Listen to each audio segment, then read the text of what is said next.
আসসালামু আলাইকুম টেক জনগণ, আপনাদের সকলকে টেকিটিক্যালের নতুন টিউটোরিয়ালে স্বাগতম। টিউটোরিয়ালের এই পর্যায়ে আমরা যে টপিক নিয়ে আলোচনা করব সেটি হলো কীভাবে আপনি আপনার ক্লিপবোর্ডগুলো সেভ রাখতে পারেন। ক্লিপবোর্ড অর্থাৎ আপনি যাই কিছু কপি করতেছেন কিনা আপনার পিসিতে এই সবগুলো যেন সেভ থাকে, এবং এটা সেভ থাকা আমাদের জন্য অনেক দরকার। কারণ দেখা যায় অনেক সময় 2-4 দিন, 5 দিন, 10 দিন, 1 মাস আগের কোন জিনিসটা আমরা কপি করে রেখেছিলাম, দেন সেটা আমরা কোনোভাবেই খুঁজে নিতে পারি না। কারণ আমরা যখন পিসি রিস্টার্ট করি না কেন ক্লিপবোর্ডগুলো চলে যায়। তো এই ক্লিপবোর্ডগুলো যদি সেভ থাকে তবে সেক্ষেত্রে আমাদের অনেক উপকারে আসবে, কারণ আমরা আমাদের পূর্ববর্তীতে আমরা কী কপি করেছিলাম না করেছিলাম সব কিছু আমরা দেখতে পারবো, এবং সেই হিসাবে আমাদের অনেক কাজই সহজ হয়ে যাবে। তো এটা কীভাবে করবেন সেটা আমি আজকে এই টিউটোরিয়ালে দেখিয়ে দিব। তো চলুন সরাসরি আমরা টিউটোরিয়ালে চলে যাই। টিউটোরিয়ালের জন্য আমি আপনাকে এই সফটওয়্যারটি ভিডিওর পিন কমেন্টে দিয়ে দিব, আপনি সেখানে ক্লিক করলে এটা ডাউনলোড হবে। খুবই ছোট সাইজের একটি সফটওয়্যার, মাত্র 1 MBর। আপনি এটা ডাউনলোড করার পরে এই রার ফাইলটি পেয়ে যাবেন, সেটা আপনি সিম্পলি এক্সিট করে নেবেন, এবং এক্সিট করার পরে এই যে দেখতে পাচ্ছেন লেখা আছে ক্লিপসেভার, সেটা আপনি ওপেন করবেন। ওপেন করলেই এই ইন্টারফেসটা চলে আসবে।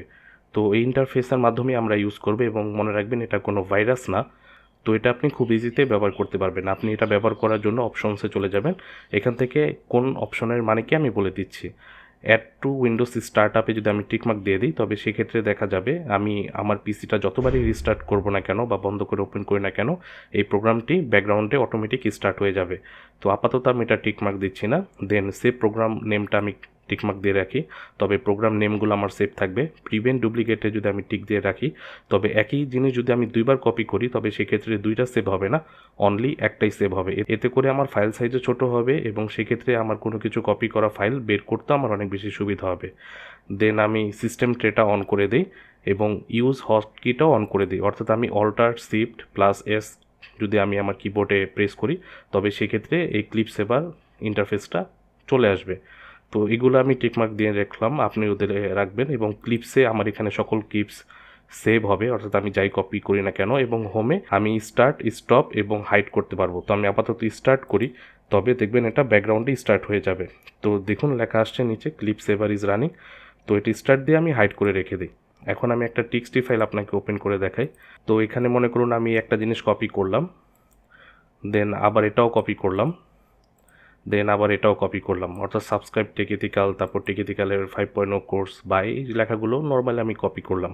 দেন আমি এটা মিনিমাইজ করি এবং আমার এই সিস্টেম ট্রে থেকে আমি এই ফাইলটা ওপেন করি। তো আমি ওপেন করলাম, এবং যদি আমি ক্লিপসে চলে যাই দেখবেন আমার এখানে যতগুলো লেখা আমি কপি করেছিলাম সেই সবগুলো লেখা চলে আসছে, এবং এটা আমি কোন প্রোগ্রাম থেকে করেছিলাম, নোটপ্যাড থেকে করেছিলাম। এই প্রোগ্রামগুলোর নামও শো হচ্ছে, এবং কবে, কত তারিখ, কোন সময় আমি কপি করেছিলাম সেই জিনিসটা চলে আসছে।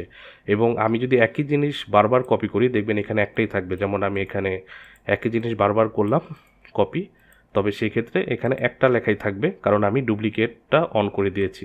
শুধু তাই না, দেখুন এই প্রোগ্রামটা কীভাবে কাজ করে। তো আমি প্রোগ্রামটা পাশে রাখি, দেন আমি এখানে কোন একটা লেখা লিখি, দেন দেখবেন যদি আমি এটা কপি করি তবে কপি করা লেখাটা আমার এখানে সাথে সাথে চলে আসবে। তো যেমন আমি এটা কপি করলাম, দেখুন এখানে লেখাটা সাথে সাথে চলে আসছে। শুধুমাত্র আমার পিসির জন্য না, আমি আমার ব্রাউজারও যদি কোনো কিছু কপি করি আমার সবগুলো লেখা এখানে সেভ থাকবে। আর এটা সেভ থাকলে আমার জন্য সুবিধা কি, আমি যদি 10 দিন, 15 দিন, 1 বছর পরেও এই ফাইলটা ওপেন করি না কেন দেখা যাবে আমি কী কপি করেছিলাম এটা আমার এখানে ইজিতে আমি দেখতে পারবো। দেন এটা আবার আমি হাইড করে দিই। এখন আমি আপনাদের সিস্টেম ট্রে ওপেন করে দেখাচ্ছি, যার জন্য কন্ট্রোল শিফট এস প্রেস করলেই সিস্টেম ট্রে ওপেন হয়ে যাবে। অর্থাৎ আপনি এখান থেকে সার্চ করতে পারবেন। মনে করেন আপনার অনেক দিনের টেক্সট আছে এখানে, আমার এখানে তো অল্প কয়টা, আপনার এখানে হাজার হাজারও থাকতে পারে। তো আপনি যদি বের করতে চান কাঙ্ক্ষিত যে ওয়ার্ডটি আপনি কপি করেছেন কিনা সেটাও আপনি চাইলে এখান থেকে বের করতে পারবেন। বের করার জন্য সিম্পলি আমি আপনাকে দেখাই, যেমন আমি সিম্পলি বাই ওয়ার্ডটা লিখে আমি এখানে সার্চে ক্লিক করি। সার্চে ক্লিক করলেই এখানে কি হবে যে বাই লেখার যে ওয়ার্ডগুলো আছে সে এই ওয়ার্ডগুলো শো করবে। দেখুন এখানে শো করতেছে, এবং আমি চাইলে এখানে জাস্ট ক্লিক করলেই এই ওয়ার্ডগুলো কপি হয়ে যাবে। যেমন আমি এখানে ক্লিক করি, দেখুন এই ওয়ার্ডটি কপি হয়ে গিয়েছে। Copied successfully. এবং সেম ওয়ার্ডটা যদি আমি এখানে চাই আবার পেস্ট করতে পারবো, কারণ এটা তো আমার এখানে কপি হয়েছে। অর্থাৎ আপনি আপনার ক্লিপবোর্ডের সকল ইনফরমেশন এখান থেকে পেয়ে যাবেন এবং সেগুলো চাইলে এখান থেকে কপিও করতে পারবেন। আমি আশা করি এটা আপনার অনেক উপকারে আসবে, কারণ অনেক আগের অনেক কপি করা টেক্সটগুলো আমরা ফিরে পেতে চাই। তো এই প্রোগ্রামটি যদি রান থাকে, আপনার কপি করা ফাইলগুলো এটা এখানে সেভ রাখবে। এছাড়াও যদি আপনি চান যে প্রোগ্রাম থেকে আলাদাভাবে কপি করতে, সেটাও পারবেন। যেমন আমি এটা ওপেন করি, যেমন আমি এখানে ক্লিপসে চলে যাই। আমি যদি এই ক্লিপসগুলোর মধ্যে ক্লিক করি, তবে দেখবেন আমি যে ক্লিপসে ক্লিক করব সেগুলো অলরেডি আমার এখানে দেখবেন একের পর এক কপি হতে থাকবে।